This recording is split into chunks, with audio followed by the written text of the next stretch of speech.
Well, hi everybody. Welcome back to Doctor Who Literature. I have been busy over in the Trap One Studios and I do not have a new Doctor Who Literature episode out for this week. What I'm going to post instead is a repost of one of the episodes that was taken from the Spotify archives. This is episode 13, Doctor Who and the Giant Robot. The episode was originally recorded and released in 2022. My guest is Stacey Smith. It was her second time on the show. This is one of my favorite of the Target books, and I'm sorry that the show was taken down from the Spotify archives, but my original posting of the show did have some copyrighted music, which is unclearable. What I have done for this repost is strip all of the musical cues from the original episode, and I have also removed my original intro and outro material, which is no longer relevant here in 2026. What you will hear first is my audio essay about the novelization, and then my interview with Stacey following that. That was the original format for the show up until about episode 17 or so. You will notice the microphone quality is very poor. I ditched that microphone a very long time ago, about 4 years ago now as we sit here in June of 2026. This is notable especially during the audio essay, but even more so during my interview with Stacey, where there's a notable audio difference between the quality of her voice and the quality of my voice. I no longer have the raw audio tracks of just my voice and just Stacey's voice from Zencastr.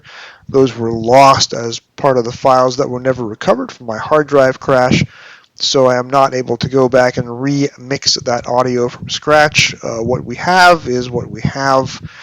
For the same reason, I am also not able to repost episode 11, which is also missing from the Spotify archives. I no longer have a complete copy of that show, just the interview with Ross Aiken. I will get around to reposting episode 11 at some point, but that is going to require me to re-record my audio essay for that book, The Curse of Peladon. That will be a project for another day. Other than these preliminaries, if you have never heard episode 13 before, Doctor Who and the Giant Robot, an episode that was pulled from the Spotify archives about a year or a year and a half ago, this will be your first chance to hear the episode. Audio quality aside, I think it is remarkably good work, so please enjoy, and let's go back in time to 2022, and let's get to it. Doctor Who and the Giant Robot, televised as Robot, written by Terrance Dicks, from a teleplay by Terrance Dicks, published March 1975, televised from December 1974 through January 1975. "Look, Brigadier, it's growing," screamed Sarah. The Brigadier stared in amazement as the robot began to grow and grow, swelling to the size of a giant. Slowly the metal colossus, casting its enormous shadow upon the surrounding trees and buildings, began to stride towards the Brigadier. A giant metal hand reached down to grasp him. Can Doctor Who defeat the evil forces controlling the robot before they execute their plans to blackmail or destroy the world? The original cover paintings for Giant Robot, and that's 3 separate scenes on the front cover alone, are a pretty radical design change from the previous 18 months or so of the Target book line. Now, we've got the new Season 11 onward stylized Doctor Who logo, minus the diamond, scenes from the book dramatized on the front and back covers, rather than the usual collection of individual portraits on the front, and a much more comic book style of illustration. Plus, check out that little drawing of Tom Baker superimposed on the O in Who in the logo. It's an interesting effect, but Baker doesn't look quite right, and this experiment would not be repeated again, although a couple of Peter Davison-era novelizations would somewhat resurrect the effort with a photo of the Fifth Doctor himself popping up from out of the neon tube Doctor Who logo. On the whole, this style of cover would only last for another year or so. When Target reprinted these books starting in the late 70s/early 80s, these Roy Lichtenstein-type covers would vanish, largely replaced by more photorealistic paintings not featuring the main cast. Anyway, you don't want to stand here burbling about cover art. It's not just the cover art that's changed. The novelization of Robot has a lot of heavy lifting to do in every other respect, too. For one thing, it's the first Fourth Doctor novelization. In fact, it only came out about 2 months after Robot had even finished its first broadcast.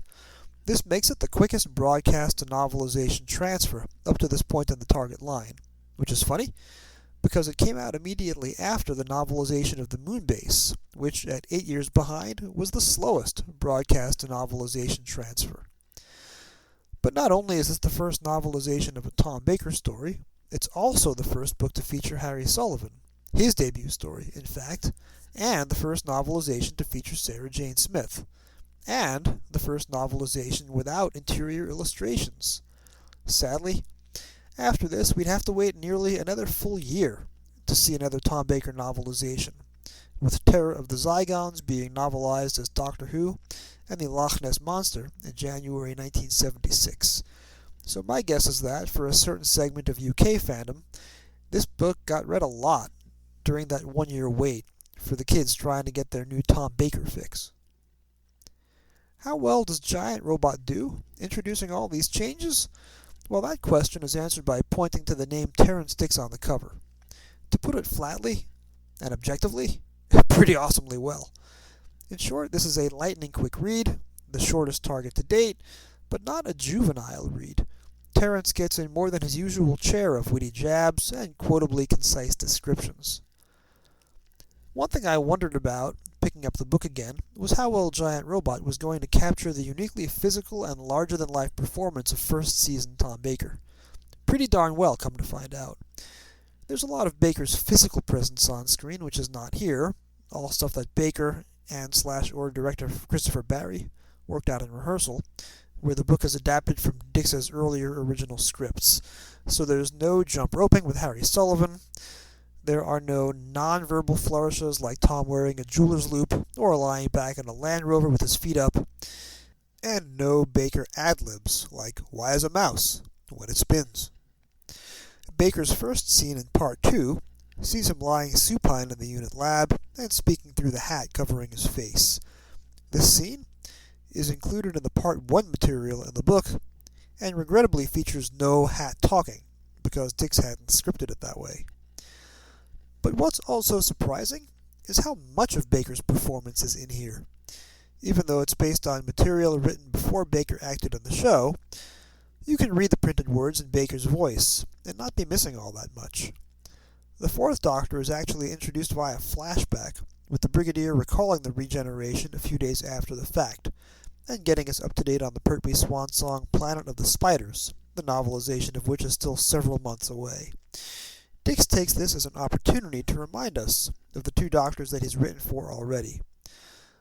The Brigadier, he writes, had already adjusted to one change of appearance by the Doctor. It had taken him a long time to accept that the dark-haired, rather comical little chap who'd helped him against the Yeti and the Cybermen, and the tall white-haired man who turned up just in time to join the struggle against the Autons were one and the same. Now he'd had to face another change, and this one had taken place under his very nose. And this is where Dix makes his first attempt at describing Baker's appearance. Quote, "A new man, with a new face, was lying on the laboratory floor, like, and yet unlike. Still tall and thin, still with the same rather beaky nose, but a younger man, the face far less lined, a tangle of curly brown hair, replacing the flowing white locks." Aficionados of the classic series DVD release audio commentaries will be saddened to learn that this book was written before Terrance Dicks pioneered the use of the word bouffant with regard to John Pertwee's hairstyle. Once the Doctor arrives, shockingly late in the text, page 14, Dix actually takes us pretty deep into his head, and manages to get off some parting shots at Pertwee as well.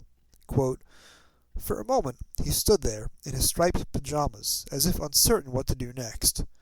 There was a locker beside the bed. He opened it and looked inside. Clothes, a velvet smoking jacket, check trousers, a frilly shirt. The Doctor fingered the elegant garments for a moment, and frowned. They looked as if they'd fit all right, but he didn't like them. Far too fancy. What sort of a chap would go around, dressed up like that?" Sarah later observes that the Doctor's unfamiliar face was bright and alert, the blue eyes sparkling, and the curly hair seemed to be standing on end with sheer energy! Exclamation point in original. Naturally, the doctor's, quote, tangled mop of curly hair, unquote, is demonstrated more than once by the doctor running his fingers through it.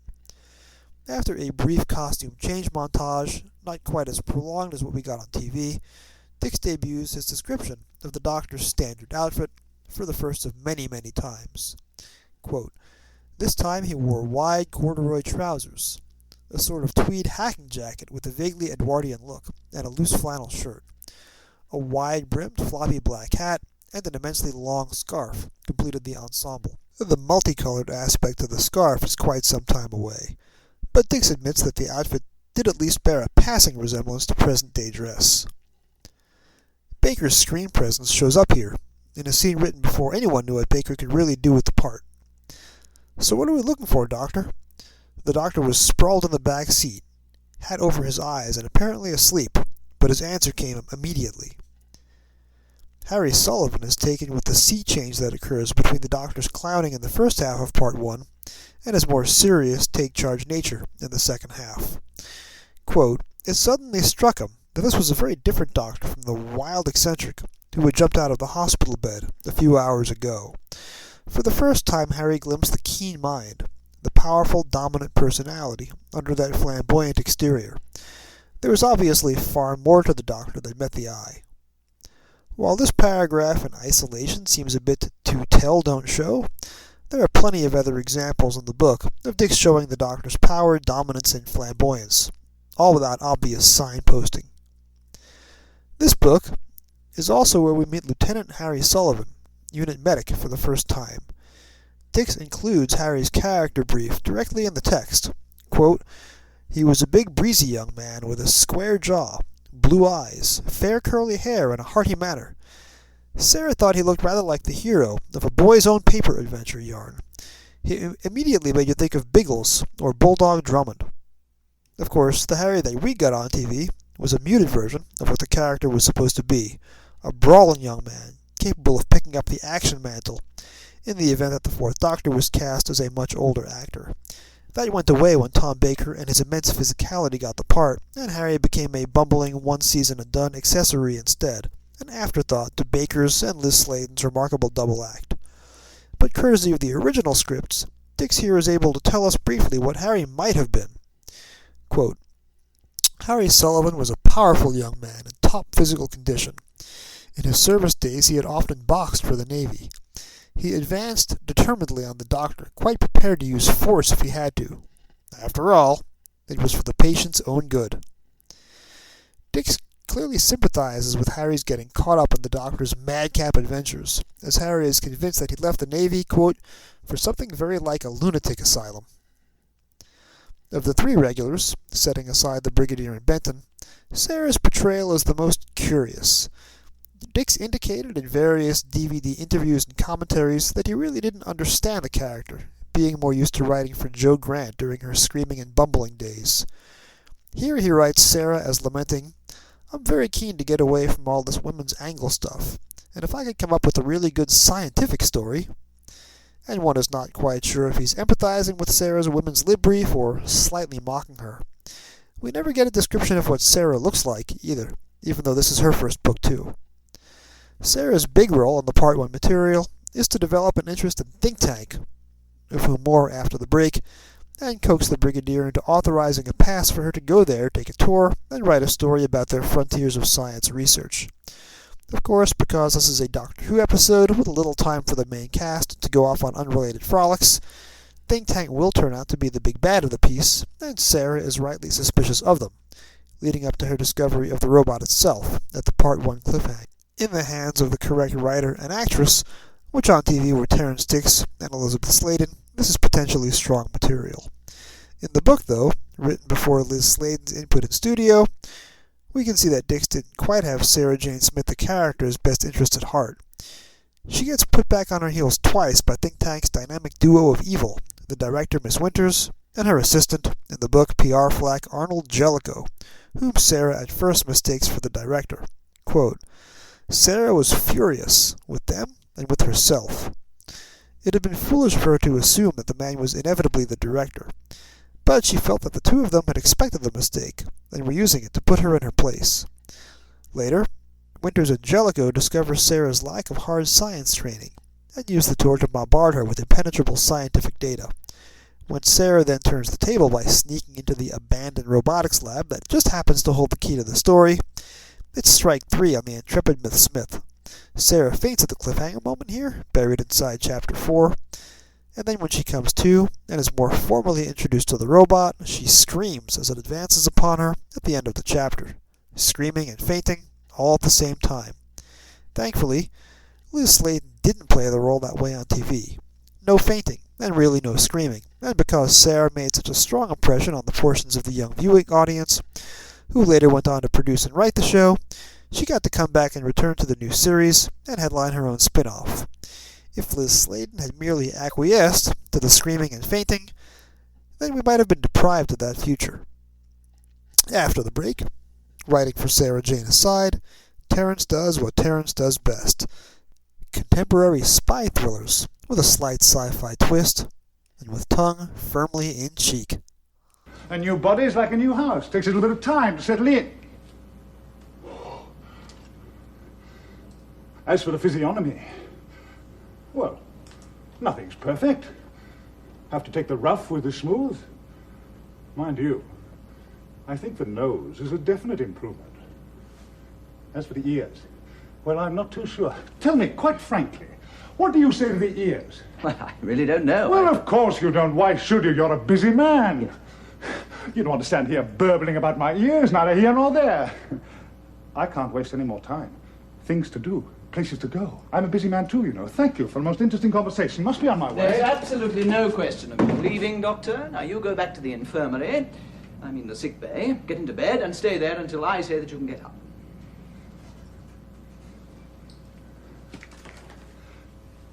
How can I prove my point?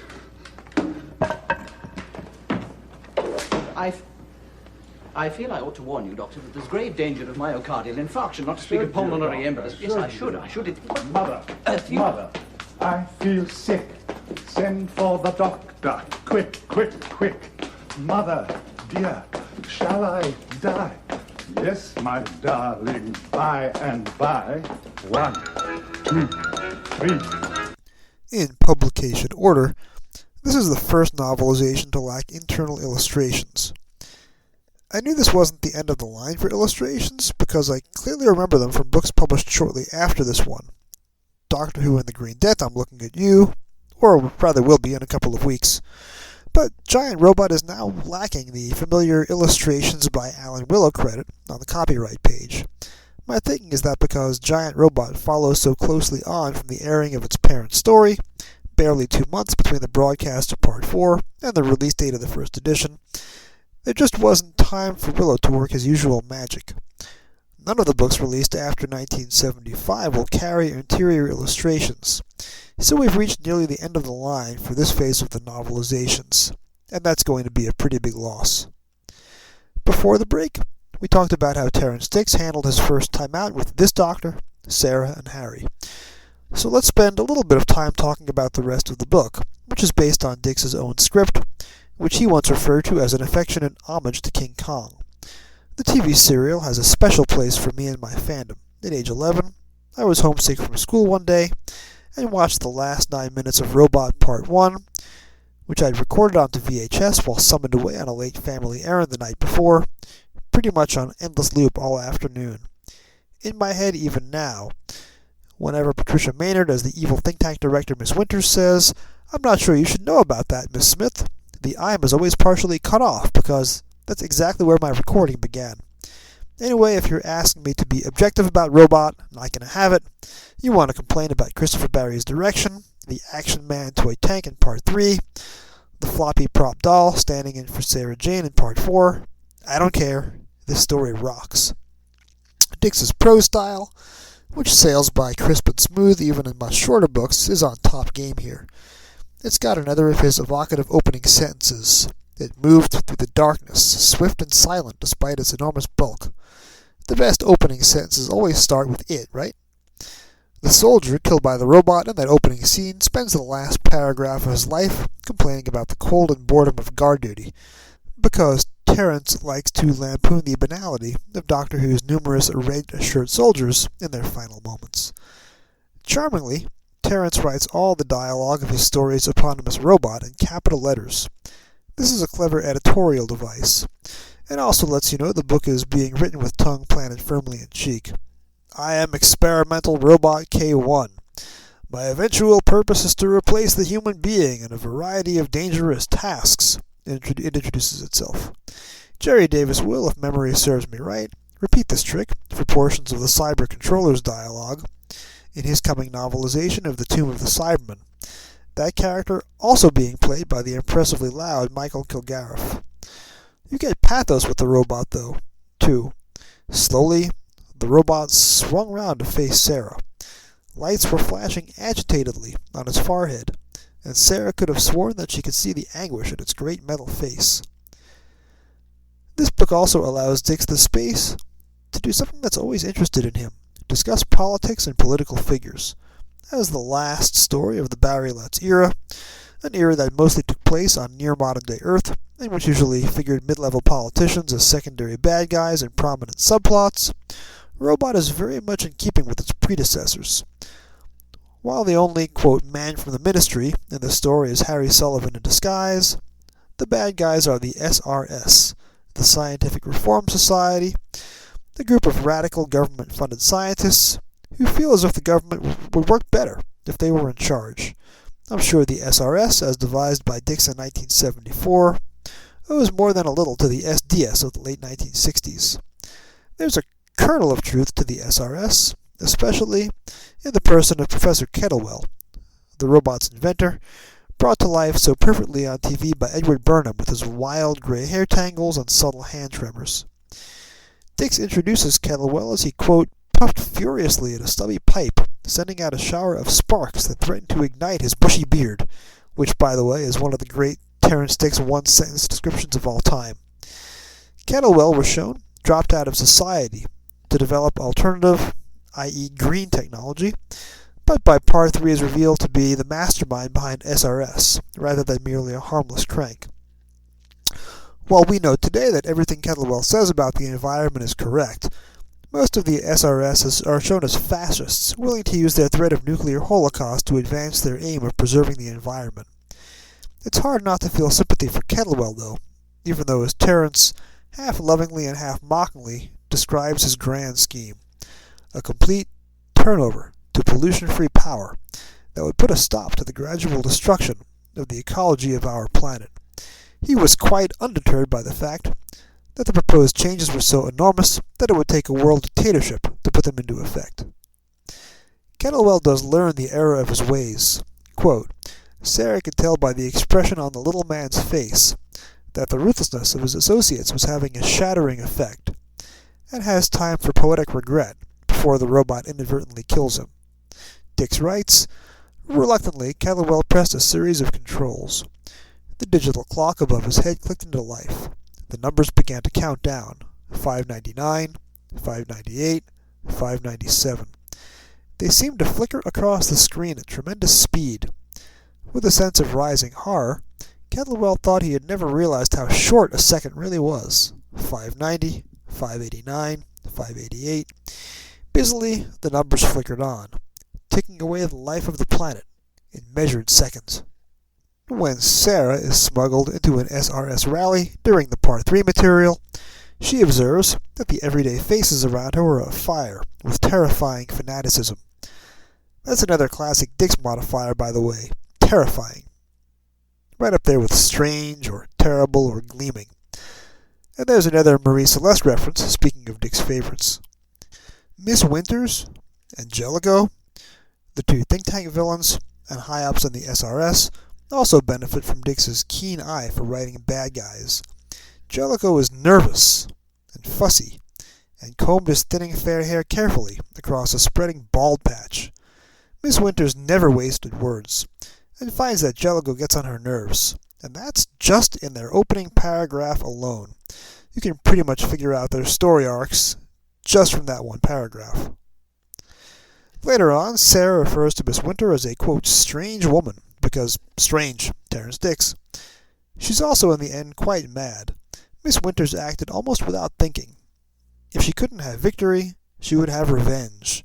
If she couldn't rule the world as she had planned, she would end it in flames. Dix also knows how to write action sequences. While the book is shorter than his earlier masterpieces, such as the Auton Invasion, there are still plenty of gun battles and chases in the back half of his story, as unit soldiers vainly fire their submachine guns on K1. Quote, Sarah can actually see the bullets spattering harmlessly off the gleaming metal body. And there's that word gleaming again. And because this is a book, rather than Christopher Barry's fiscally beleaguered end-of-season TV production, Dix is able to imagine that the robot costume was capable of much more strength and agility than the balsa wood prop in which Michael Kilgariff was encumbered on TV. Dix writes, before they could open fire, the robot smashed them down. A huge wooden crate of scientific supplies stood near the door. The robot lifted it like a matchbox and slammed it against the laboratory door, blocking it completely. On TV, of course, not so much. Similarly, reading the book, you do not have to worry about that Action Man toy tank. This tank has a commander, is termed a metal monster, and glowed red before it exploded into nothingness. And instead of dodgy CSO effects, this robot's giant feet stamped a Land Rover into twisted metal, and picked up a lorry and flung it across the fields. Heck, there are fighter planes which dive-bomb the robot. Another King Kong reference, and something Christopher Barry really couldn't have afforded. As you also expect from a Dix book, there's plenty of dry humor, and the chance for the Doctor to make a spectacle of himself. As he tries to disrupt an SRS meeting, in a scene brought fully to life by Tom Baker on TV, we see that Baker was acting to Dix's mind's eye. The Doctor managed to perform quite a creditable little jig, Dix writes. His manner and appearance were so irresistibly comic that several of the audience began to laugh. Someone actually started clapping. The Doctor seemed much encouraged. Thank you, sir, thank you. Now then, what about a few card tricks?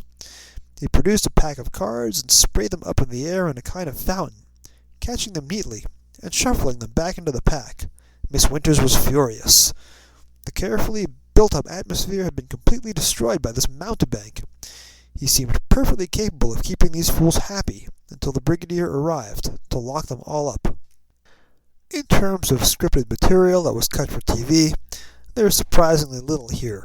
In Part 3, after the Brigadier learns that Harry has been outed as an undercover agent at Think Tank, he and the Doctor in the book have time to pay a visit to Think Tank's now deserted offices before heading for the nuclear bunker, where the story's final act takes place. This material was likely cut for time during the very forced and compressed circumstances under which the story was made, but we get it back in the book, and as usual, whenever someone in Doctor Who visits a deserted building, someone, here the Doctor, mentally compares it to the Marie Celeste. The bunker itself was also bigger than the jerry-rigged elevator shaft that we saw on TV. Here the bunker is, quote, a massive concrete building, nestled in a tree-surrounded hollow just ahead of them.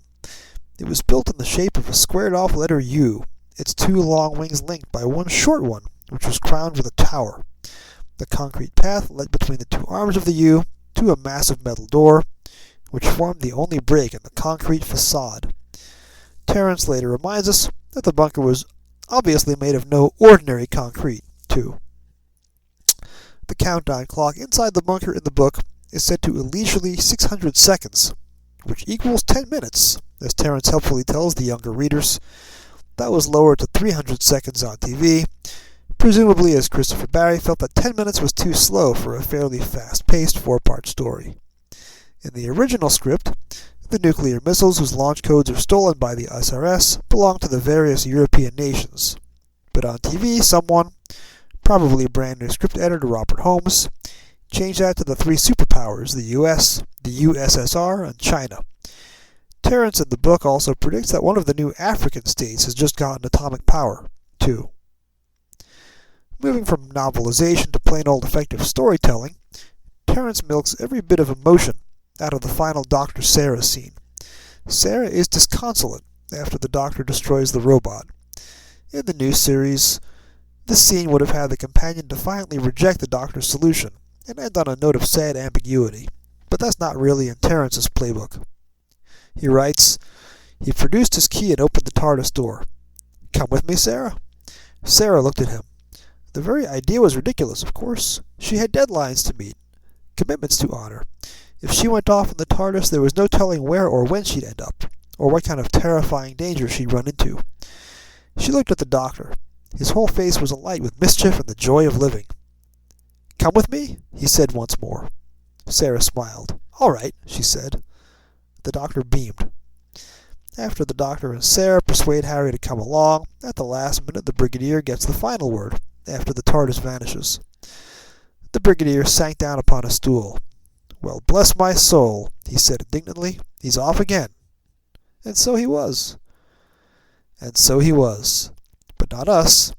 It's 10 more months until the Fourth Doctor returns in the target line. Coming up after the break, my guest, for the second time on this program, Stacey Smith. We are back now, and I am thrilled to be joined by my very first repeat guest. My eagle-eared listeners will know that Stacey Smith, the incomparable Stacey Smith, was my very first guest way back in episode 5. After 4 very sad episodes of me talking to myself, Stacey came in and livened up the program, and I've had guests in every episode since, and now here for episode lucky number 13. Stacey is back. Stacey, thank you so much for rejoining me today. Oh, thanks for having me. Feels like only yesterday I was here. It was yesterday, plus 2 months ago. we live in some weird time zone. Yes. I should point out we are recording on Groundhog Day, so it's possible that we're going to have this conversation over and over and over again until February 3rd finally arrives. So I've been seeing a lot of you on YouTube the last week or so. I saw you participate in one academic conference, and then I saw a YouTube video that features you that has nothing to do with academics at all. So can you bring me and my listeners up to date on what you've been doing outside of the world of Doctor Who? Yeah, so in my day job, I'm a professor of disease modeling. So I was recently on a kind of like it was a university kind of based thing that was actually done for the federal government. So I was invited by professors at different universities to give a talk on basically like, you know, what are the long-term effects of COVID? More specifically, could a COVID vaccine make things worse? The answer is clearly yes, if people abandon other protection options. So if you stop wearing masks and stop distancing and so on, which a lot of people are doing because there's a vaccine, whether or not enough people are vaccinated. So yeah, that was interesting. And I didn't actually discover till afterwards that it was this like US government sort of conglomeration of like scientists from across the country. So that was quite entertaining. But the other thing that I was doing was I was on a reality TV show we filmed back in July, but it's coming out this month. It's called Dating Unlocked. It's a Canadian TV show. I believe it's available elsewhere as well, but in Canada it's through Amazon Prime. And yeah, I was one of the contestants, and so they've released the trailers, and it's happening because I figure why not be a reality TV star in addition to all the other things on my CV. What is the focus of the dating show? I imagine this is a very calm, old-fashioned show where it's two people sitting in an oak-paneled restaurant talking very calmly about philosophy and physics and the weather.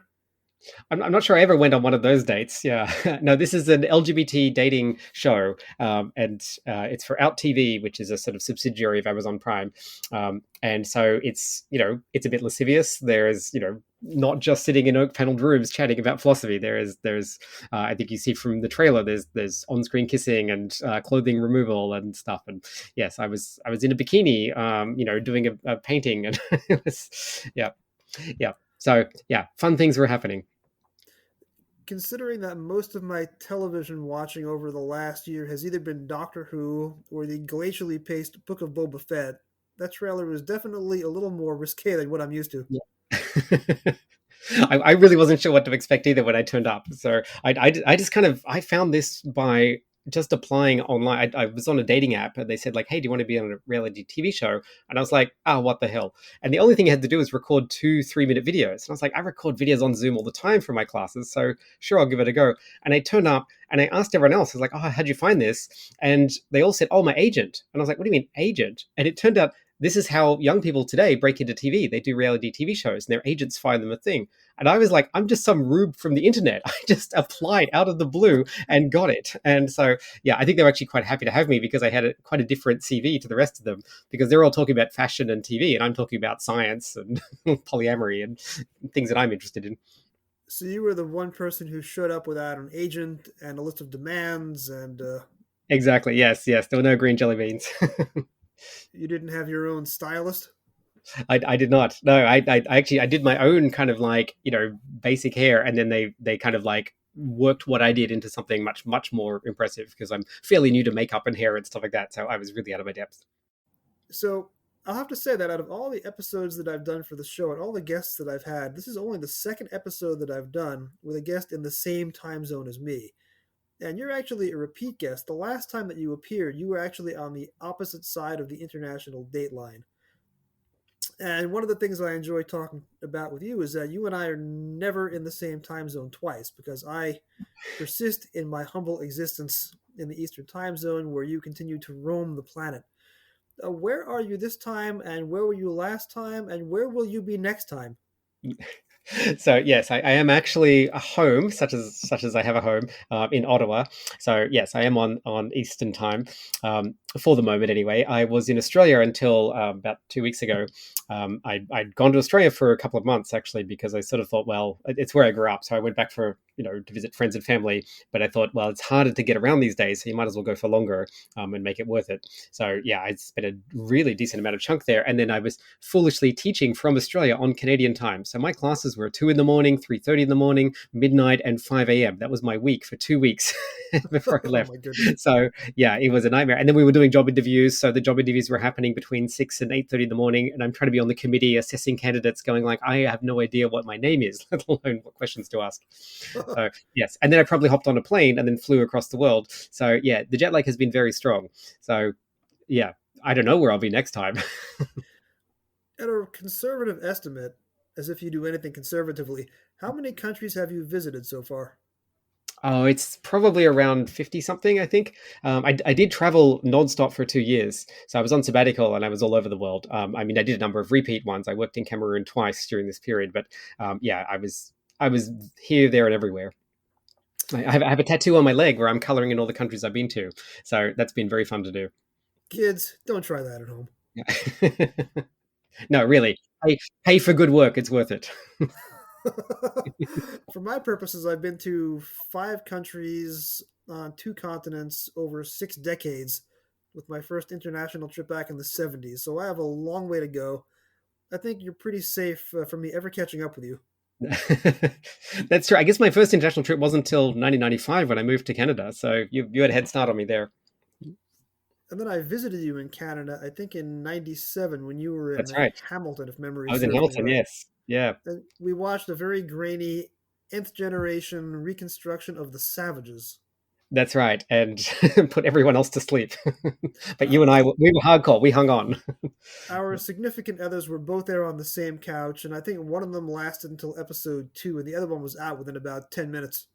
Yeah. Yeah. I think they said later that was the best sleep they'd ever had. And then you and I discussed the episode for the next 2 hours after that, so they had no motivation to wake up and catch the conversation. Exactly. Exactly.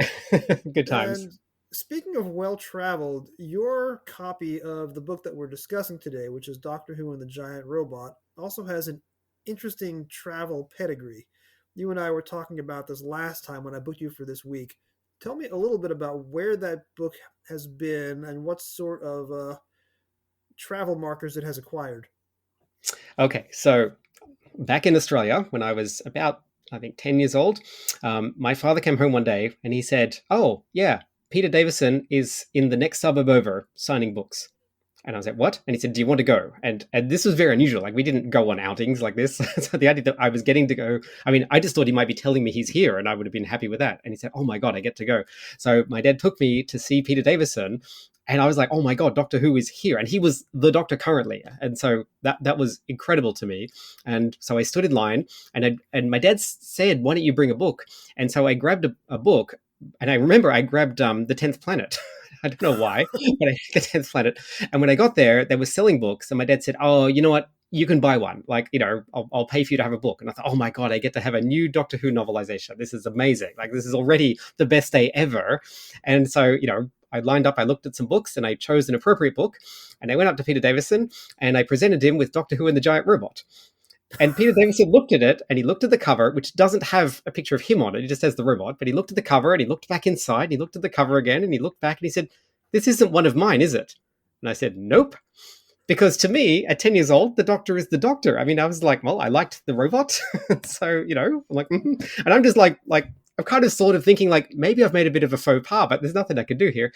And, and I think my thinking was also like, well, surely they wouldn't have sold books that, weren't appropriate. So why were they even selling that one? I didn't want him to sign it. Anyway, so I'm just standing there and he's like, oh, okay. He just sort of shrugs and he's like, okay, well, so he signs it. So I have the only copy in the world of Doctor Who and the Giant Robot signed by Peter Davison. And he said g'day because he was in Australia. So that was lovely. And then, he handed me my book back and I started to walk away. And then I had a thought and I thought, no. I'm not done. Like, I can't walk away without touching Doctor Who. I have to touch him. I'm 10 years old, and I think I've got to touch him somehow. And so by this point, he's signing the next book, and there's some girl that he's signing for, and he's writing away. And so I sneak up and I touch like just the middle of his like ring finger. I just like swipe my finger down that, and then I run like I have never run before. I take off. And I don't know what I think is going to happen. I don't know if I think Peter Davis is going to chase me out into the store or something. But anyway, I flee. And so my dad is waiting for me outside. And I was kind of like, okay, we're all done. We got to go. So we go. And I told my dad, and he said, oh, why didn't you just offer him your hand for a handshake? And I was like, it honestly never occurred to me. Like, I was like, that's the kind of like manly thing that my dad would have done, but like it's beyond my capabilities. I'm just gonna touch a finger and run. So yes, so I touched Doctor Who, and that was my claim to fame for many, many years. But there's the part 2 to this story, which is that many, many years later, I, now I'm a guest at a convention, and, I'd seen Peter Davison around, and we got on like nodding terms. Like, I'd see him in the corridor, like, sort of the bowels of the hotel, and he'd see me and he'd sort of like nod, like he sort of vaguely knew I was somebody he's sort of seen around. And I was like, this is amazing to me that Peter Davison kind of sort of knows that he should nod to me. Like, he has no idea who I am, but he just sort of nods at me. I was like, oh, this is amazing. And we were waiting to go on stage at one point, and things were just, waiting for closing ceremonies. We're just waiting. Peter's there, and Janet Fielding is also there. There's a few other people, and there's nothing to do. We're just standing around. And I think I talked to Graham Burke, and I said, like, I kind of want to tell Peter Davison my story. And Graham was like, don't do it. Like, do not do it. I was like, no, I'm going in. And so I told him this whole story, and he sort of like nodded, like, oh yeah, I remember that trip. I remember going to Australia. And then I told him the story about like touching his finger, and he just kind of nodded and shrugged. And I was like, did 10-year-old boys touch him all the time? I don't know how this works when you're Peter Davison. But anyway, he was just pretty sort of blasé about it. But Janet Fielding, she found this hilarious. She's like, oh my God, this is so funny. And then she was like, how old were you? And I was like, oh, I was like 10. And she was like, I was just hoping you were going to say 25. I thought that would have been absolutely hilarious. So, yes. So Peter Davison now knows that I was the one who touched him in Sydney on the finger, I hasten to add. I don't think I will ever hear a story that tops that one in terms of physical encounters with a doctor. Let's hope not, yeah. Let's hope not. So is this your only novelization that is signed by the wrong doctor, or have you made a habit now of making sure that any novelization you have signed is signed by the wrong actor? I should totally do that. I never actually thought of like collecting a set. That's actually brilliant. Like, you run into David Tennant at a convention and have him sign a Peter Capaldi novelization, or... Oh, that'd be absolutely brilliant. Yes. Yeah. Oh, I mean, I could get, Colin Baker to sign an Eric Saward novelization and just really set the cat among the pigeons. He'll probably just hand it back and refuse to sign it on general principle. So, in terms of the book itself, Doctor Who and the Giant Robot, what about this book speaks to you, and how did you come to volunteer to talk about the book on the program today? So I pretty much volunteered to talk about the book because of this story. I mean, the meta story around the signed copy is brilliant. But I reread the book, of course, for this episode, and I was like, oh, I love this. This is so great. It's somehow quintessential Terrance Dicks. right? It's Terence novelizing one of his own stories. I'm sure that was the first one that he'd written that he novelized. In fact, it was probably the only one for quite a long time. I guess Brain of Morbius he did later, which didn't have his name on it and was heavily rewritten. But because he didn't do the war games, and then he didn't actually write that many at the beginning. And so it's Terence like doing stripped down Terence. So he's got this absolute kind of like compactness happening even beyond his normal compactness. So you fly through this novel. Like I sat and read it, and was like, wow, that was an hour that went by. Like that was lovely. So I think if I read some other books, they take some serious time investment and so on, whereas Terence books really don't. And actually, Jason, I remember when Terence passed away, and you recommended The Power of Kroll as just a sort of like kind of, I guess, average Terence Dicks novel to read, and I did the same thing. I sat and read it, and just was like, "Wow, that was my lunch break. That was incredible." So, I mean, the reason I picked it in the first place, back when I was 10, was because I just love the story, and it really evokes the story very well. I mean, it has a few extra touches here and there, and it smooths some things over in some other places, but it's really good at evoking the original story, and I love that story. I love Robot so much. I did Robot for the original Outside In collection that I edited. Like that was my choice of story, partly because in some ways it's the most average Doctor Who story, and that's great because I love Doctor Who. So the average Doctor Who story is a great thing.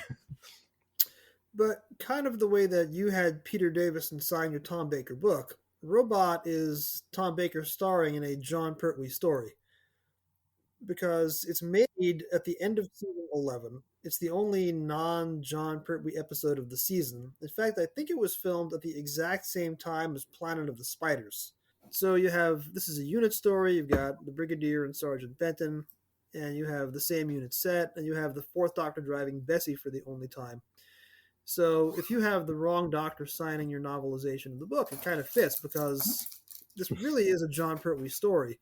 And reading the novelization, it seems to me that this is just Terence writing for the John Pertwee Doctor. There are a couple of lines in there that you would never imagine Tom Baker saying in a million billion years. But if Terence is writing the book, and the book was written before Tom Baker's first television episode even aired, it makes perfect sense for him to just write in default Third Doctor voice. So on page 119, Harry passed the Doctor the plastic bucket. And this is, of course, the bucket that has the antiviral solution that'll be used to destroy the robot. I'll drive you, Doctor. And the Doctor replies, "Thank you, my boy." That is peak John Pertwee. That is not Terence Dicks at all. Yes, I mean, like I would say that's a phenomenon you see a number of places. I think the novelization of Time and the Rani sounds very much like Colin Baker throughout, like even more than even the episode does. And there are some Colin Bakerisms even in the script, like when Sylvester McCoy says "mop my brow" to the Rani. Like, there's no way that that's a Seventh Doctor thing. That's clearly the Sixth Doctor. So, one might say, well, maybe there's sort of some, bleeding over between Doctors at the regeneration point or whatever. Or it's like, of course, you're going to get that because a person's very used to sort of dealing with one Doctor. And presumably Terence at this point has been writing like Third Doctor novels for quite a while. He's got that voice down and so on.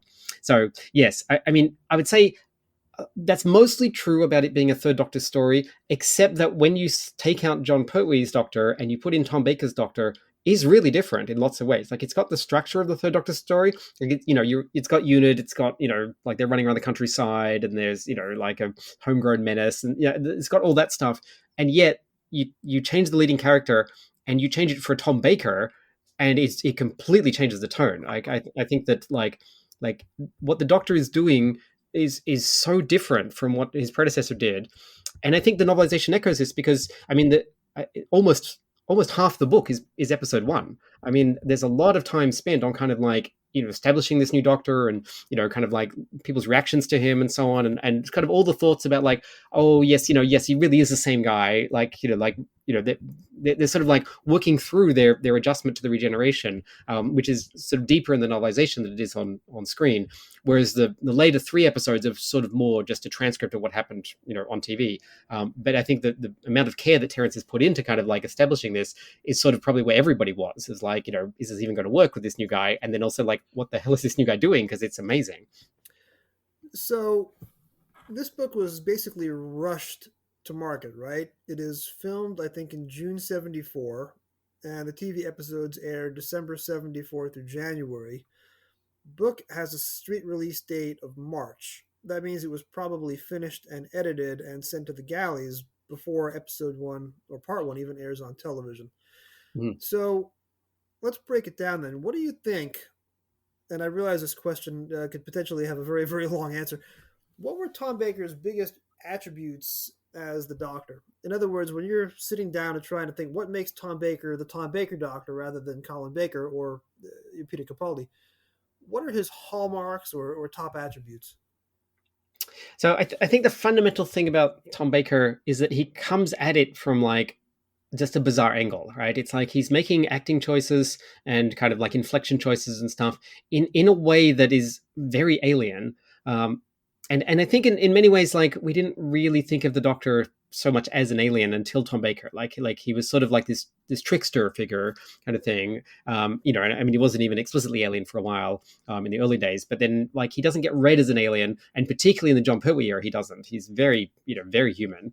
And Tom Baker, by virtue of being Tom Baker, is just so bizarre in some of the things he does that you're kind of like, oh wow, this is really a character who is not human. And he kind of like, I think he sort of like just embodies that like nonstop.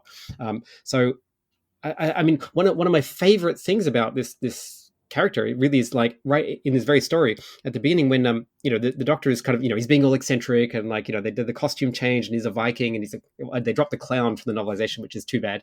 But he's got the character stuff, and then he goes in the Jeep, and then they're kind of like talking about like the break in, and then he finds the squash flower, and they're kind of like Doctor, can you like try focusing, please? Like, we've got a problem here he's trying to solve. And he is so immensely involved in the mechanics of what squashed this flower. And he's like, it's like, okay, it's a squash flower. So what? He's like, not to squash, stepped on. And then he does this amazing, like, according to my estimates of like, resistance of vegetable fiber to pressure. And you're like, oh, wow, he is applying his scientific mind to this. But you don't even think he's going to do that because he's just coming at things so strangely that it kind of just gets wrapped up in like the bizarreness here. Whereas I think if John Pertwee had done that, it would be a very scientific explanation. He would sort of you could imagine him pulling out a little like like eyeglass to look at it and stuff like that, like from the beginning, so you would know what was happening. You would see the progression to like, oh yes, he's realizing what has happened and it must be something very heavy. But the way that Tom Baker approaches this is not that at all. And I think it's probably a confluence of the script, which is all credit to Terence, but also then elevated by the performance. And so you really see this character, I think, blossom in this way. I told the story earlier in the podcast for the part you weren't present for, but this was the episode I woke up. So it airs on a Monday night on PBS, February 1985. And we had to leave the house for whatever reason halfway through the airing. So I threw in a VHS tape and I taped the last 12 minutes of the episode. And the next morning, I woke up with 103 fever and I had the flu, and I missed the next 3 days of school. And this is Tuesday. I can barely move. I'm lying on the floor of the den in the basement of the house, and I could barely move. And I was, just incredible fatigue. So I just would watch the 12 minutes of the end of part 1 of Robot, rewind, watch it again, rewind. I think I watched those 12 minutes like 6 times before I finally like, all right, this is enough even for me. But I had nothing else to do. So that scene I watched multiple times. Probably saw that scene 6 or 7 times in that one day, plus however many times I've seen Robot since then. So, the way he says, not just squashed, practically pulverized, and then he blows the remains of the dandelion dust into the Brigadier's face. I was mesmerized with Tom Baker and his possibility. And as you say, it's a very alien performance. If you look at the opening moments of part 2, these are lines that are written to be delivered in a standard actor's position, standing, maybe sitting. He is lying down with his hat over his face, and he talks through the hat, so you can't even see his face move as he's speaking. He's always looking for the unusual way to play the scene. Mm-hmm. So this is the Tom Baker that is going to deliver the lines, but Terence probably didn't know any of this when he wrote the book, because maybe he was there for filming, maybe he wasn't. He almost certainly hadn't seen the story on television yet. So, given that Terence is novelizing the script and probably didn't have access to Tom's mannerisms or alien nature, How well do you think this book, and it's the first Tom Baker novelization, how well do you think it captures the essence of Tom Baker that we've just discussed? Yeah, I think it captures it really well. In fact, so much so that my guess is that Terence was there. I think he was, looking at the rushes and the editing or something like that, or somebody had given him a rough copy or something, so that he could get this book out pretty quickly, because it really hews pretty closely, not just to the script but also the performance, and so I would be very surprised if he hadn't seen it really. And it makes perfect sense because Terence is the outgoing script editor, so presumably he would have all the context and structure in place to have like seen stuff. And he's also been novelizing at this point, so like he's well, at least seen scripts. Obviously, he wrote the script, so he's got that down. But he's probably got some more happening. So I would very strongly guess that he'd seen some of it. So, what are some parts of the book that you think reflect the real Tom Baker and not just the original pre-Tom Baker casting scripted version? I mean, I think it's kind of like the reactions that people have to him really paint him in a strong light. So in a way, it's kind of the negative image of Tom Baker, because there's a lot of doubt around all the other characters, and those doubts are, I think, magnified in the book, because the Brigadier is very much like, I know I've even like experienced this regeneration before, and I even watched this one happen, and I still don't kind of buy it. Like he's really still not sure. And then Sarah is kind of like trying to hold everything together, and just sort of, the Doctor wants to run away, and she's kind of like quite desperate to kind of bring him back. But there's a sense, I think, that like they don't really know who this person is, and he might just disappear, right? And then Harry's obviously like just met him, even though there's sort of some hints that he's been around longer, but like you're seeing a lot of things from a lot of different angles on this new guy, because it's really important to the readership to establish like that this is a new Doctor and yet the same Doctor, and he's still the same person after all. And so I mean, I think that in many ways Tom Baker did walk into, like, embody the role, right? So it was kind of like it was sort of made for him to kind of step into. So in that way, it's not that hard. And I think in hindsight, as we know it, is very hard to separate like Tom Baker from kind of the role. Whereas I suppose if you're there at the time, you would have been like, oh, I don't know about this new guy or whatever. But like for us, it's not possible to see that. But I do think the book probably actually makes a lot of effort to do that. And there's a few times where I read a couple of lines and I was like, oh, right. Yeah, I think I just had that thought in my head, and I've obviously absorbed it from the novelization for so long, kind of just like about this Doctor, and sort of like, a couple of little defining bits. I mean, it's not a strongly divergent book from the TV story. Like this is a fairly short one, and as you say, it was rushed out pretty quick. So there's not a whole lot of like extra added material, but I think it just bits of shading here and there, and just sort of like the way Terence kind of just adds in kind of like, little thought processes of people really just kind of like steer you in the right direction. I'll show you the most embarrassing part of any novelization that I own. And I think only you would understand why I did this. But the book is based on, of course, Terence's scripts, and it was not based on the shooting script. So some of the cliffhangers are in the wrong place. Like episode 2 underran, they had to bring a couple of minutes from the start of part 3. Here, the episode 2 cliffhanger is where it was supposed to be, before like that 2-minute chase scene across the lab. Also, the scenes for parts 3 and 4 got reordered, I think by Christopher Barry in the edit. So what I did is at the end of chapter 9, I, in my 11 or 12-year-old horrible pencil handwriting, explained that the scenes are out of order. And then I said, go to next page for actual part 4. I drew myself a flowchart so that I could go back and forth. And then I put a mark here on the next page showing me where the actual part 4 material begins, because the book, of course, drifts back and forth between part 3 on TV and part 4 on TV. Again, I was a very hardcore fan, and if I was going to read the book, I needed the book to match the TV experience. So I had to draw arrows to tell me which scenes to read in which order. Right, that's amazing. So I did a little markup in the book myself, not quite as sophisticated as that, but I put a little stroke where the cliffhangers were, as best I could determine them, and of course in some novelizations it's very hard, and it was funny reading it and coming across my little strokes and being like oh yeah, right, this is where I decided the cliffhanger was, and you're right, because sometimes it's not quite there, and I'm like, wait, wasn't it back here or something? it's not always at the end of the chapter too. Sometimes it's just at the end of a sentence. And it just flows along. I mean, there's one bit where Sarah faints. I think when she first meets the robot, and I was like, "Oh, Terrence, like, what is she fainting for? Come on!" And so she faints and then just wakes up like sometime later, and they're like, "Haha, just kidding." Like, jokes on you. Let's talk about that then, because this is not just the first Fourth Doctor novelization, it's also the first Sarah novelization and the first Harry novelization. So, what does the phrase "fair hair" mean to you? And I'm talking to you with the three colors in your hair. So, I got 4 colors in my hair, actually. Yes. what are the 4 colors? I see the red, and I see the blue, and I see the green. Yeah, I got a purple as well. It's a bit hard to see on the Zoom, but yes. Okay, you're sitting partially in shadow, so that's my excuse. Yeah, that's right. Yeah, no, I noticed the fair hair. I mean, so I mean, you can't see it now, but my natural hair color is a light brown, and I always thought I was sort of somewhat fair haired, not like my brother who's blonde, but then we would have said blonde. But I think nowadays fair hair kind of means like Peter Davison style hair, so it's pretty light colored, almost blonde. So, does the actor Ian Marter have fair hair, as Terrence repeatedly tells us in the book, or was Harry meant to be light colored, and then they hired a guy with dark brown hair? Yes, it's quite possible. So, yeah.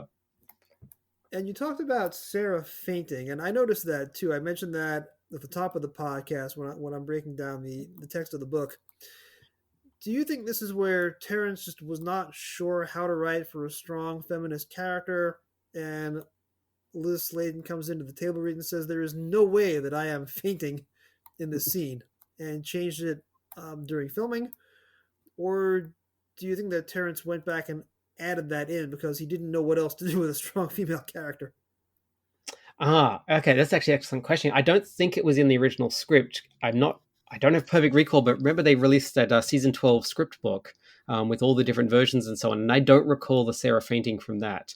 So I don't think it was in there. I think he's put it into the novelization.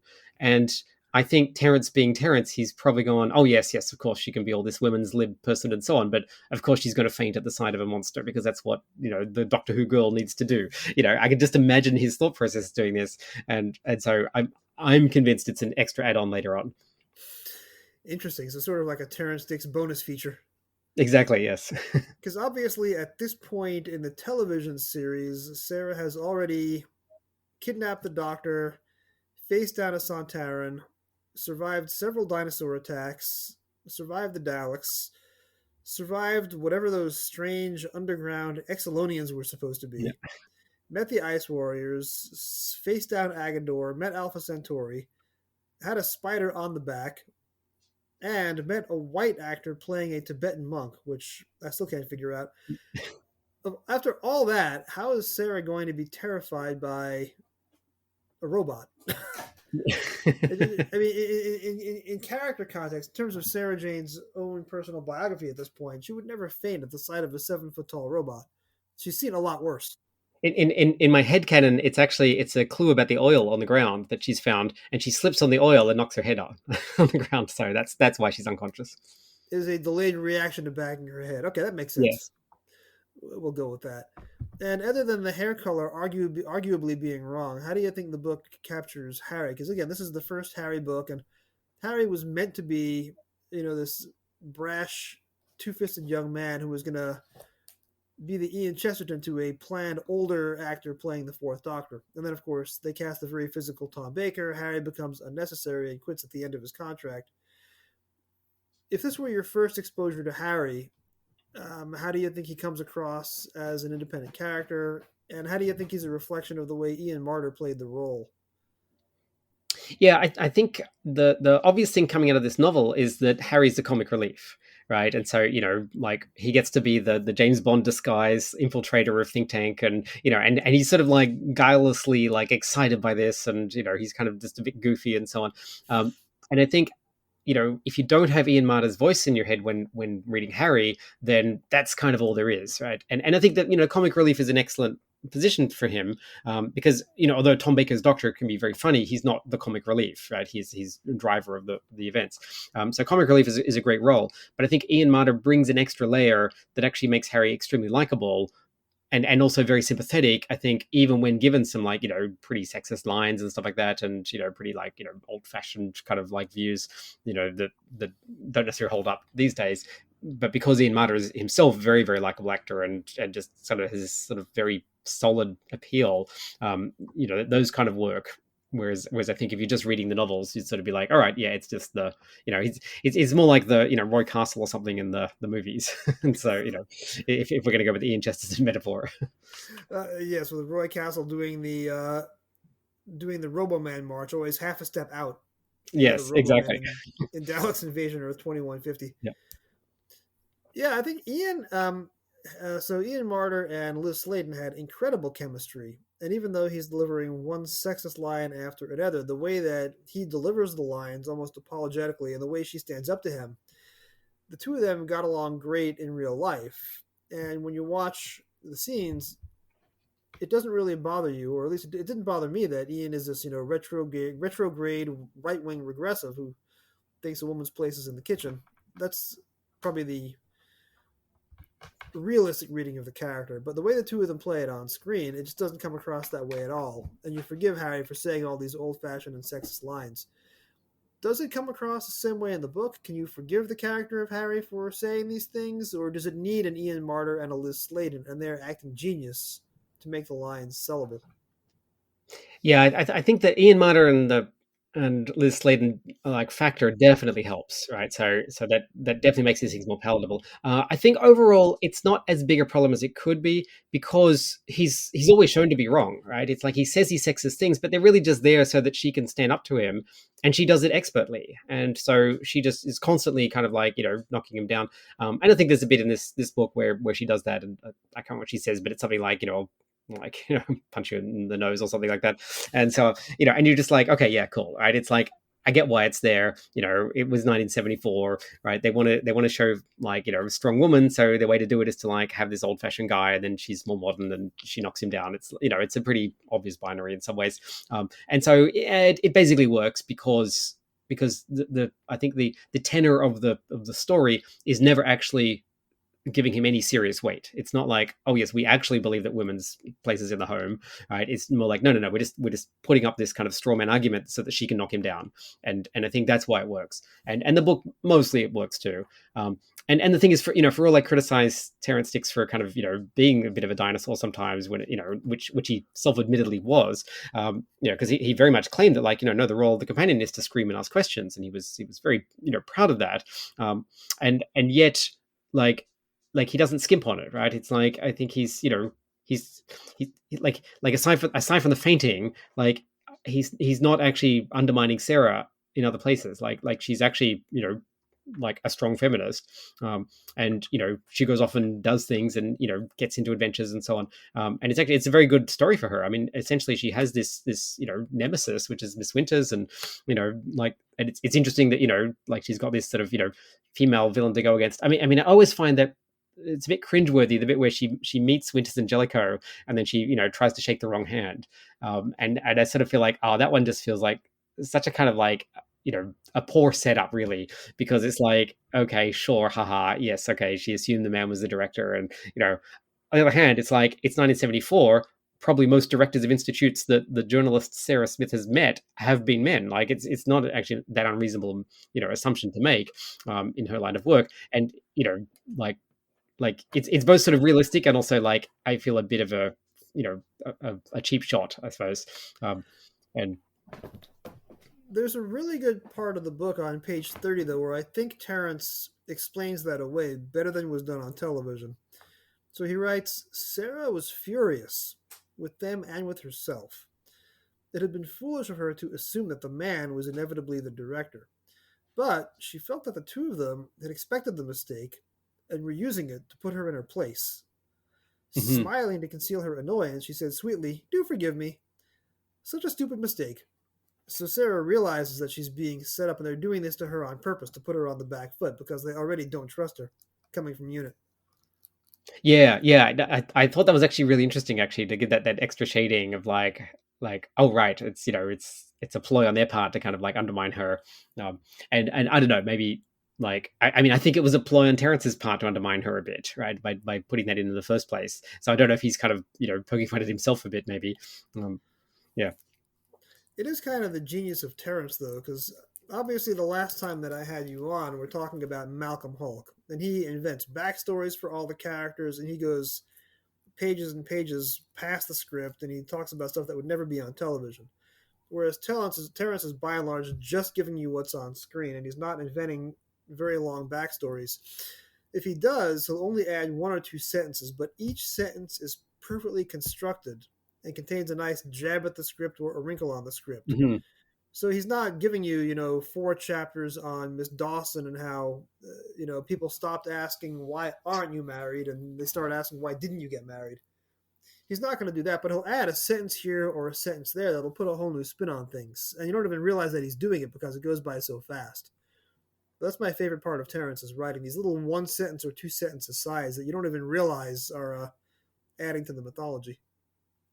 Yeah, I 100% agree, and I feel like reading this, even like looking at the thought processes of the sentry that's guarding the vault or whatever, right? And it's sort of like there's only one guy, he's guarding the most valuable thing in the world, and but he's having this thought of like, oh well, I hear a noise inside, but better not say anything because what if I look like an idiot, and and he's sort of like Sergeant Benton said like we're three deep out there, they got to go through us to get to you, and then he's like, on the other hand, I'm the one on the inside, and and it's only a couple of sentences, but it just gives you a little bit of insight into this character.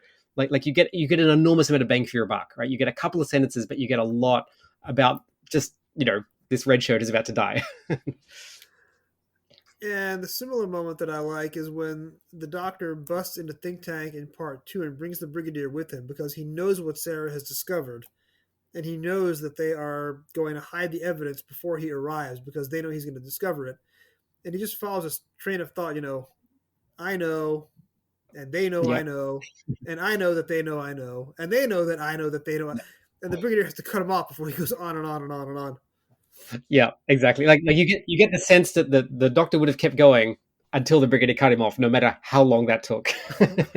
That's more of Terrence's wit. He's giving you an extra Exactly. wrinkle on the joke.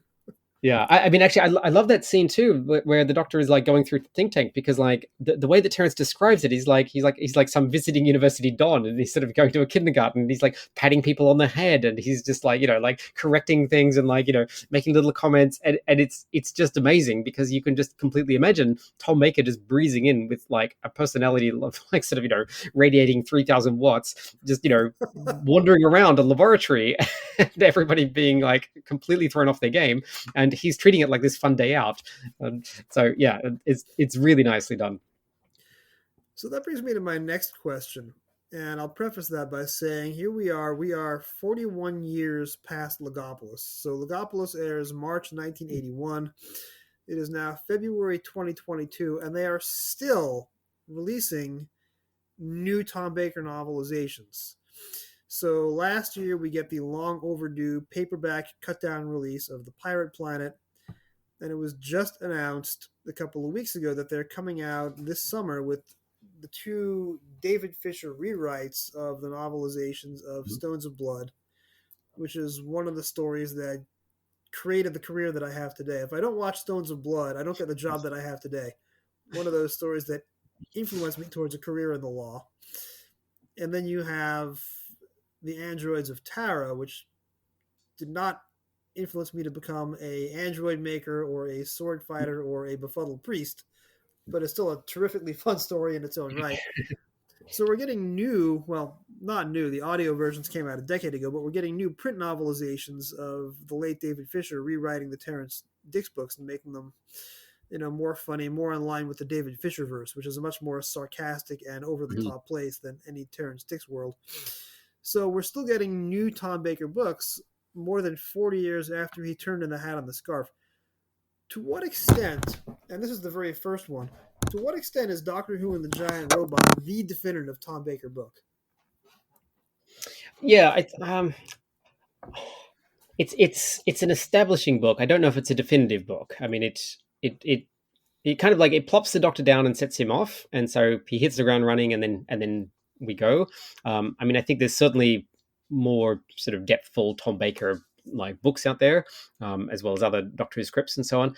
But he does a very efficient job of just like normalizing, I guess, the new Doctor, and in many ways the Uber Doctor, like because as you say, like it's been 40 years since he left, and we're still captured by this, and I mean, I think that maybe one of the appeals of the Tom Baker novelization is kind of this callback to like what were we doing at the sort of when we were kids? We were reading Terrence Dick's novelizations about Tom Baker's Doctor, right? It's like that is there's such a powerful like draw there. I was really reminded reading this of like just how good Terrence's stuff is at teaching kids to read, and I was just like, yeah, I grew up loving reading in large part because I was reading Terrence Dick's novelizations, and it just draws you in so effortlessly, and just makes you want to read more and so on. And I'm by no means the first person to say that, right? It's like that is a very common observation about this stuff, and so it's like I'm not surprised there's a market for more of it, right? So yeah. So, if this is not the definitive Tom Baker novelization, going off the boards for a moment, what do you think is the definitive Tom Baker novelization? And maybe not the novelization of the best story, but the novelization that best encapsulates what it was like to watch and be awed by Tom Baker's Doctor when we're 11, 12 years old.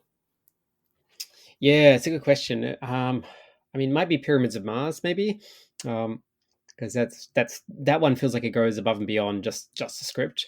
Um, and I mean, like of more recent times, I would say Doctor Who and the Cricket Men. I found that to be amazing at capturing Tom Baker's voice. And I would say it's been very difficult for subsequent writers to capture Tom Baker because he's Tom Baker. I mean, there's a few that do, but there's many more that don't. They sort of have this very generic-y Tom Baker-ish thing going on. And I think Cricket Men, in part because it was very Douglas Adams-y, and it was sort of, even though like it's not really a script that's being novelized, it's more kind of like a bunch of scenes that were kind of planned and they never happened. But I think like James Goss really went to town on it. And there's just dialogue in there that is just uber Tom Baker to me, that you could absolutely hear the actor saying, even though he never said it. So, James Goss has kind of become the go-to Tom Baker guy over the last 10 years because he's also done the novelizations of City of Death, both the long form and the cut down, and the novelizations of Pirate Planet, the long form and the cut down.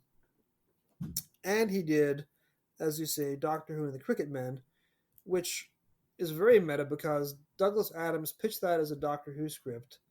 When it didn't get made, he just took it, hook, line, and sinker, and made it into Life, the Universe, and Everything, which was the third Hitchhiker's book. So Cricket Men is almost Doctor Who and the Life, the Universe, and Everything because it's the same scenes and the same quest in the same order, but with the Doctor and Romano, and then Goss throws in some Time Lord mythology. And if you look closely at the book that Tom Baker supposedly wrote, Scratchman, that's got James Goss's name on the inside cover as the ghost writer. So I'm quite positive that 90% of that is James Goss actually doing the typing, with maybe Tom Baker in the room throwing out ideas. So if James Goss is Tom Baker's literal ghostwriter, that makes him, I guess, the heir to Terrence, because Terrence in the 70s and 80s wrote most of the Tom Baker stories. James Goss is serving that same role today. I think that's a very, very good observation, actually, because you're right. He's probably the one putting the words in the mouth. I will just say, though, like I read Scratchman not long after I read Cricket Man, and wow, they could not be more different. Like I found Scratchman just really bizarre, and not all that engaging at first, and then just totally wacky by the end. And I actually think there's a lot more Tom Baker in there than we give him credit for, because it feels somewhat amateurish.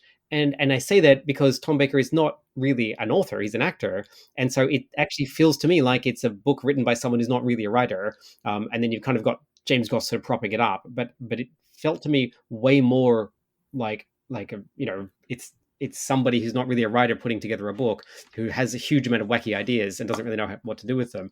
And then somehow magically it kind of actually also works, which is quite a surprise to me. But the first half of Scratchman, I was like, what am I reading? Like, this is so bizarre, and just kind of off-putting as well.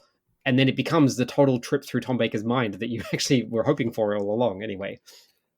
Because if memory serves me right, Tom Baker and Ian Marter plotted the story on set waiting for their cues in the 70s. So the plot is not, it is not an assured Douglas Adams plot where everything leads into the next thing and there's a reason Hmm. for every single line of dialogue and it becomes clear later on. They're plotting the thing on the fly. So you have, it starts off with the basic, season 13E, Philip Hinchcliffe Gothic horror. And then, as you say, it goes into this funhouse hell with all these crazy characters walking around, illogical things happening. That's as plotted by Tom Baker and Ian Marter. But the Yes. writing itself, you have references in there to Luke and the Sarah Jane Adventures, and you have Hmm. references in there to, you know, things you wouldn't expect, continuity references you would not expect Tom Baker to have in his head. Oh yes, absolutely. I mean, all that stuff, of course, is either James Goss or some editor who's thrown them in. Yeah, yeah. But I think also it's very Stones of Blood actually. It starts off as sort of one genre and then it switches to another one. And so yeah, I think our conversations here are coming very full circle actually. Yeah, because in a few months we'll be able to see what David Fisher actually did. I know I've listened to the David Fisher audiobook version of Androids of Tara, and I thought listening to it while driving, this is a little over the top, and he's just, it's a little too satirical. I'm very curious as to how it's going to read on the printed page, but I have not heard his audiobook version of Stones of Blood, so I don't know what he put into it. So we've talked a lot about James Goss, and we've talked a lot about Terrence Dicks, and this is an unfair question, and I apologize for springing it on you. Which style do you prefer, the Terrence Dicks style or the James Goss Douglas Adams pastiche style? Well, I have a great out on this as a polyamorous individual. I don't have to pick one. I can have it all. And that is the I perfect mean, answer. I would say like they do very different things. Like if I am looking to like sit down and just read a novelization on a lunch break, I'll definitely pick a Terrence Dicks one, right? That's it is so efficient. It's so lovely. I mean, I would say like reading the novelization of Doctor Who the Giant Robot is more like watching the TV show than actually watching the DVD is. Like if I pick up the DVD, I'm like, oh yeah, right, okay. I feel like I'm sort of like in this weird nostalgia realm. But reading it, it's in my head so clearly. So that to me is an amazing power. I mean, you talked earlier about saying you knew at least some of that episode like upside down and backwards because you'd watched it again and again, and you're looking through the novelization to kind of compare where is it correct and where is it not. I had the opposite experience. Like it was shown on TV, but like I didn't have access to it most of the time. It was the novelizations that kept it alive for us. So what was in the novelization to me was Doctor Who, and then it's like sometimes you got a big budget movie of the novelization, which was the episode would come on TV. And so there's certainly things in the novelizations that I forget are not actually in the show because they were just I read those novelizations again and again and again, and then occasionally saw an episode, and you're like, oh, did they cut a bit? And like for example, in Day of the Daleks, the there's the bit where the Doctor and Joe kind of like appear twice, and then they don't appear at the end. And when I saw that on VHS, I was like, oh, they've cut the scene at the end. That I remember being in there. I absolutely could have swore blind it was in there, and of course it never was. But Right, the right. novelization is so powerful. The other Terrence Dicks one is the novelization of the mutants, where the marshal says to Jaeger, it was a booby trap and you were the booby. It is the Yes. perfect line, and then you watch it on television and it's not there. Yeah. So there's an expression in French which I love called l'esprit d'escalier, and it means the wit of the staircase. It's basically when you're heading up the staircase to go to bed and you think of what you should have said. It's like, oh, if only I'd said that at the right time. And I feel like that's Terrence Dicks sometimes when he's writing these novelizations. He's like, oh, that would have been the perfect line. And well, it's 6 months later, but I'll put it in the book. It's very funny you mentioned that because my people have the same word, but in Yiddish it's called Trepwörter, which means stairwords. The words Oh, that occur to fascinating. you on the stairs, walking downstairs from the argument, that would have won you the argument had you remembered them before you started going downstairs.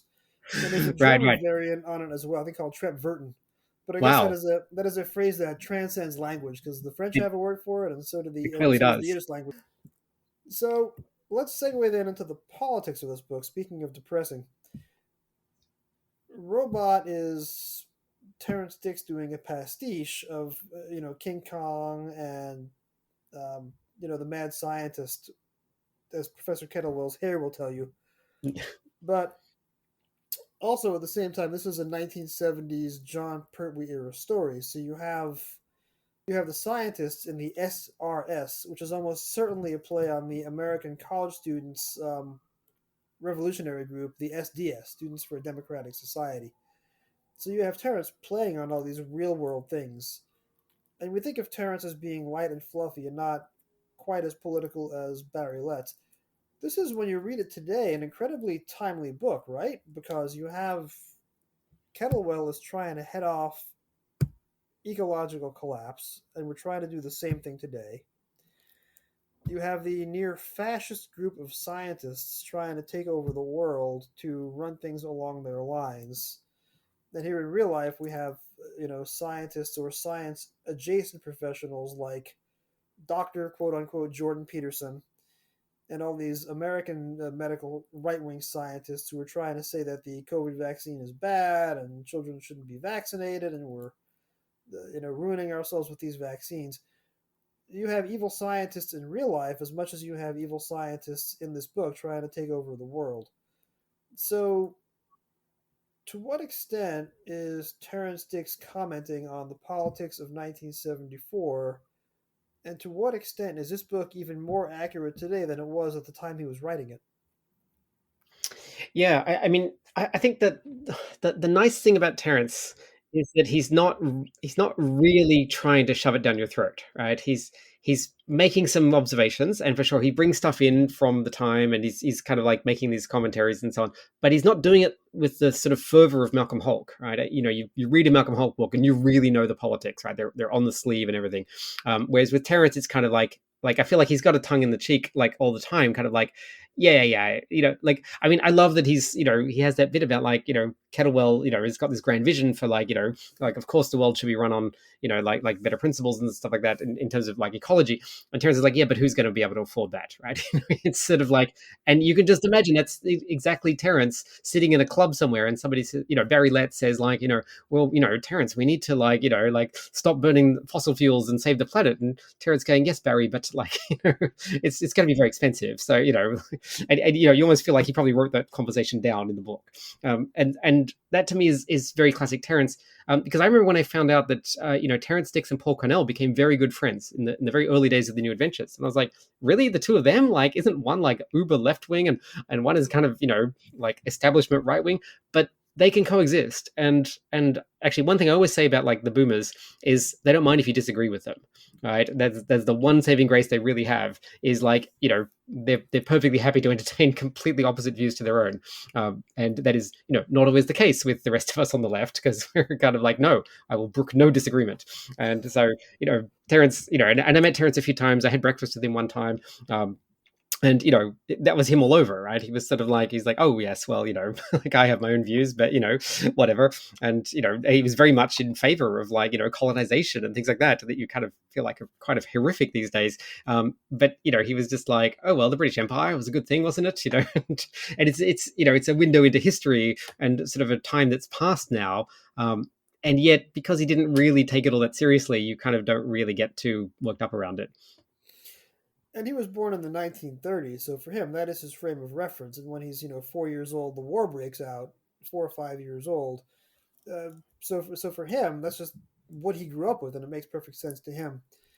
It really is. Yes, it's a very difficult thing, and I think like childhood has such a power over us, which I think is also part of the appeal of these books and Doctor Who and so on. Like, this reading this book just transports me back to being 10 years old, and I've just met Peter Davison, and I go home and I read the book, and I'm just like, oh, this is amazing, right? And so the idea that like you want to kind of like go back and visit that sometimes, and the idea that like the things you were taught actually might have been really wrong is really hard to let go of. And actually, for a sort of like more benign example, I remember the thing about like dinosaurs having feathers. You're like, but no, that's just not what we learned, right? We learned they were these fearsome reptilian things, and the idea that they could be giant chickens is somehow really off-putting, because you have to undo the stuff you've learned.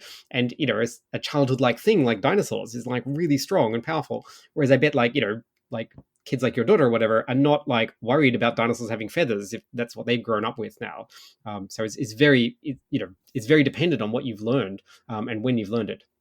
It's almost as if you are here in Brooklyn and you overheard the conversation we literally had yesterday.